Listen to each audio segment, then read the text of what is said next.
If you know about my decades-long unwavering support of cargo shorts and pants, you'll know that if nothing else, I'm a man of utility. So I was recently sent the ultimate utility pedal.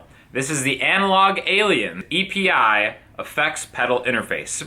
It's hard to explain exactly everything this does just like in kind of like a sentence, so we're just going to use some real practical examples, but essentially this pedal does everything and nothing at the same time. It doesn't have a sound, it's a transparent box, but most simply it's a way to just plug something in. So it has a combo jack, which means you can plug in either a 1/4 inch or XLR, so a guitar cable or a mic cable or something, and it gives you a bunch of ways to simultaneously split it out, which can be used to like a lot of different creative effects. So we're going to show some practical applications of me using it in the studio right now, and then I'll come back and talk about maybe some other things that you might be able to do. So let's get to it. Alright, first thing we're going to check it out with, I got my dude Pasha in here to lay down some sick violin for some new Ryder stuff. But the thing about recording analog instruments like violin or acoustic guitar is you don't really get to use any cool pedals. Now there's a lot of cool plugins that you can use after the fact, but you know, you spend a lot of money on your pedal board, you kind of want to use it. So this is a great way to demonstrate how we can get a track out that has already been recorded and then still get to use a lot of your outboard gear that you actually know how to use, like I do, rather than have to learn a new plugin. Let's try it out. Okay, so the way I have this set up, the input is coming from my interface, all right? And then I have basically just the second channel going out into the pedal board. And again, the key thing here is I want to use my compressor, my delay, and my reverb on the violin signal. And I think this is the absolute best way to kind of do it. Usually you have to buy like a dedicated DI or reamp box for this, but this works great, and we're gonna hear what it sounds like right now.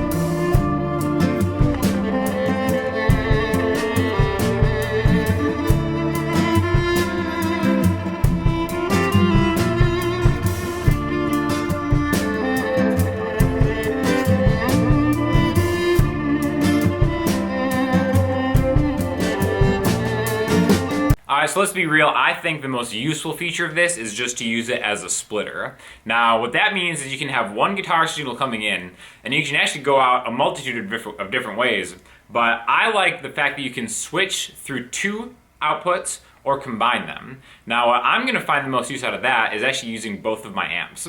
Okay, I have two amps that I really love, a Mesa 525 Express, and the Fender Deluxe Reverb 65 Reissue that I usually use.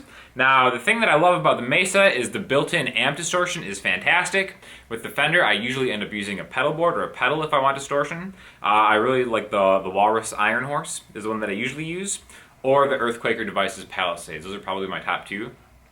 Now, in a previous video, I really wanted like a big, heavy guitar sound, so what I did, I actually took a bunch of guitars and I just quadruple tracked them, and I thought it sounded okay, but then like after listening to it, really what happened is I was using the same, I was using two guitars in 4 different pickup configurations through the same pedal, through the amp with the same microphone. What this allows me to do is I can actually send one guitar signal to the Mesa, the other guitar signal to my pedal board and the amp, and then actually mic them both up and essentially record 2 tracks, which I can end up making stereo tracks or whatever. And I think just with a few limited runs that I've tried so far, I actually think that sounds bigger than really double tracking or quadruple tracking or however many tracks you want to one amp. Just because what I found when I did the 4 tracks through the same amp and same pedal is it just kind of sounded big, but it sounded like muddy. And the cool thing about this is I think that the Fender with the treble up a little bit just really has this like nice high end, and the Mesa is just like the raw power end of it on the burn channel. So you kind of get the best of both worlds, and that's what I'm going to track right now.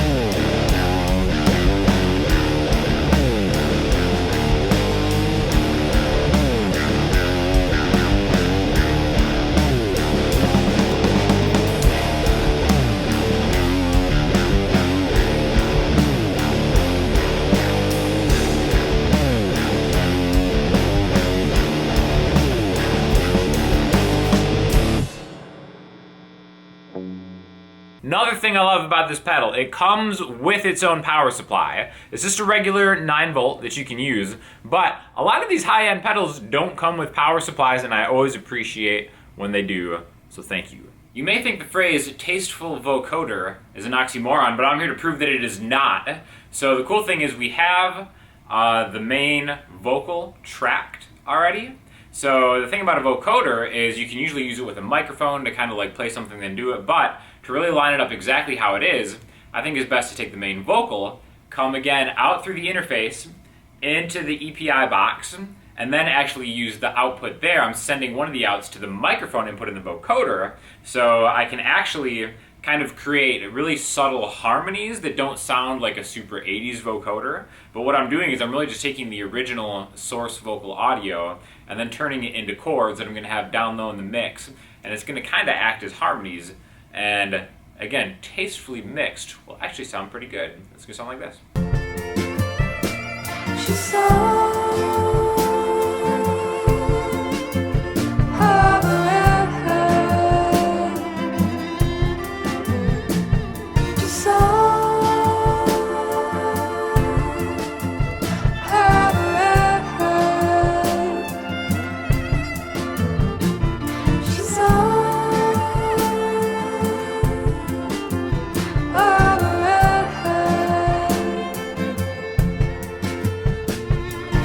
Now the other really important way that you could use this that I would see myself using a lot, specifically in a live situation, which I can't really demonstrate right now because I'm locked down and there really aren't any gigs, but eventually, a cool thing to do is like, alright, let's say you have a pedal board and, you know, for a certain song, maybe you have like your regular kind of clean based effects, which would be like, you know, maybe like delay and reverb, maybe even chorus if you're insane.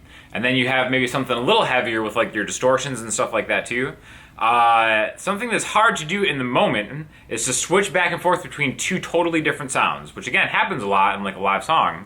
And you know, you have to maybe like, alright, the chorus is ending, going back to the verse, I'm trying to hit like 3 or 4 different pedals really quickly. You can really just use it as a switcher. So one side of it is just going through like maybe your time-based effects, and the other side could be going through maybe like your heavier effects, and you can switch back and forth between the two on the same pedal board, and then just have both of them engaged to kind of just have everything at the same time. So that's one thing that I can see myself using a lot, and maybe I can kind of like do a live demo of that once I have maybe some more gigs lined up. But again, there's a million different ways you could do it. So I'm going to link you below if this is something that you might be interested in, because it is something that you should be interested in, and something that I am immediately finding a lot of use for, specifically with just the reamping abilities and utilizing both of my amps at the same time, right? So again, shout out to Analog Alien for letting me try it out. And if you have any questions or comments, hit me up in the comment section, Instagram, Twitter, or the website. I'll talk to you all soon. Thanks a lot.